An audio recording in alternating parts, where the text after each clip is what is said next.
안녕하세요. 오늘은 저희가 받은 자료를 바탕으로 은성이라는 제조회사를 좀 살펴보려고 합니다. 이 회사가 내부 업무 시스템 웹사이트를 어떻게 만들고 또 관리하는지요.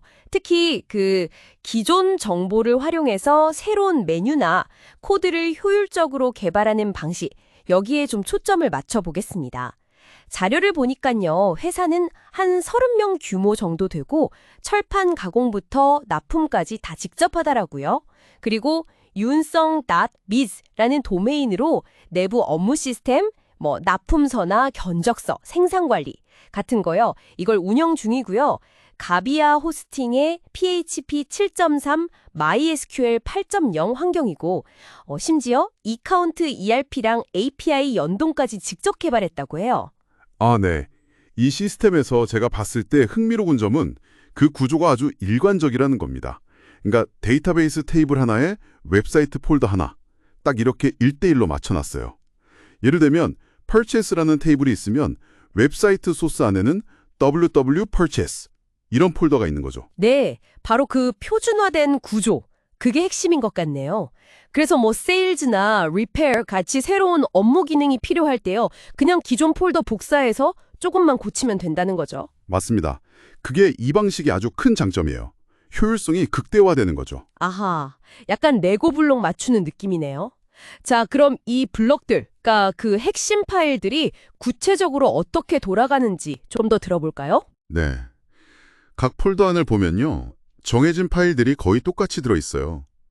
크게 보면 whiteform.php, 이건 사용자가 데이터를 입력하는 화면이고요. 그리고 process.php, 이게 이제 입력된 데이터를 받아서 실제로 데이터베이스에 저장하거나 수정하거나 삭제하거나 이런 처리를 담당합니다. 마지막으로 list.php가 있는데 이건 저장된 데이터들을 목록 형태로 보여주는 역할을 하는 거죠. 그렇군요. writeform.php에서 사용자가 입력을 하면 그 데이터는 AJAX 총신으로 process.php로 간다고 되어 있던데요. 네, 맞아요. AJAX를 쓰면 좋은 게 화면 전체가 깜빡거리지 않고 뒷단에서 조용히 데이터가 process.php로 넘어가거든요. 사용자는 그래서 훨씬 부드럽게 작업을 계속할 수 있고요. process.php는 처리 결과를 보통 JSON이라는 형태로 돌려주고요. 가볍고 빠르니까요. 아, JSON 형태로요? 네네. 그럼 그 자료에 나왔던 row.php랑 request.php 이 파일들은 뭔가요? 아, 그거는 이제 보조적인 역할인데요.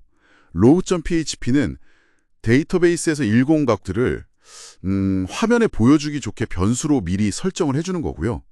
request.php는 반대로 사용자가 입력한 값들 있잖아요. 그걸 process.php가 받아서 쓰기 편하게 또 변수로 받아주는 역할이에요. 뭐랄까, 데이터 준비물 챙겨주는 역할, 그렇게 볼 수 있겠네요. 아하. 이렇게 파일마다 역할이 명확하고 구조가 딱 통일되어 있으니까 개발자가 아니더라도 대략 어떻게 돌아가는지 이해하기는 쉽겠네요. 근데요, 이런 단순하고 반복적인 구조가 혹시 좀 더 복잡한 기능을 만들어야 할 때는 좀 제약이 되지 않을까요? 아, 네. 좋은 질문이십니다. 확실히 아주 독창적이거나 굉장히 복잡한 로직을 구현해야 한다면 한계가 있을 수 있어요. 하지만 이은성 같은 경우, 그러니까 표준화된 업무 프로세스가 많은 중소제조기업 환경에서는요, 오히려 이 방식이 훨씬 효율적일 수 있습니다.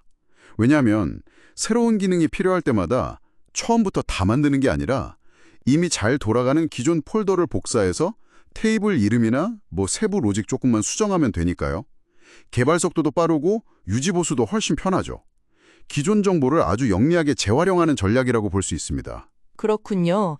이카운트 ERP랑 API 연동까지 직접 했다는 점도 좀 인상 깊었는데요. 혹시 이런 내부 시스템의 표준화가 외부 시스템 연동할 때도 좀 도움이 됐을까요? 예를 들면 웹사이트 주문 정보가 바로 ERP로 넘어간다던가? 충분히 그럴 가능성이 높다고 봅니다. 내부 데이터 구조나 처리 방식이 이렇게 딱 정해져 있으면 외부 시스템하고 데이터를 주고받는 API를 만들 때 훨씬 예측 가능하고 안정적으로 만들 수 있거든요. 아마 ERP 연동 작업할 때도 이런 표준화된 구조 덕을 봤을 겁니다. 수작업으로 인한 오류도 줄이고 업무 효율도 당연히 올라가고요. 네. 결국 이 은성의 사례를 보면 개발 초기에 명확한 규칙과 표준화된 구조를 만드는 게 얼마나 중요한지, 특히 내부 시스템을 계속 확장해야 하는 경우에요. 그걸 잘 보여주는 것 같아요. 기존 자원을 정말 잘 활용하는 지혜라고 할까요? 맞습니다. 효율성이나 유제 보수 측면에서는 정말 강력한 방법이죠. 근데 여기서 한 걸음 더 나아가서 생각해 볼 지점도 있는 것 같아요. 이런 강력한 표준화가 장기적으로 봤을 때 그 조직의 기술적인 유연성이나 아니면 좀 혁신적인 아이디어를 받아들이는 데는 어떤 영향을 미칠까 하는 점이요. 그러니까 정해진 틀이 너무 강하면 오히려 새로운 시도를 좀 주저하게 만들 수도 있지 않을까? 그런 생각이 들더라고요. 이 부분은 어떻게 생각하시나요?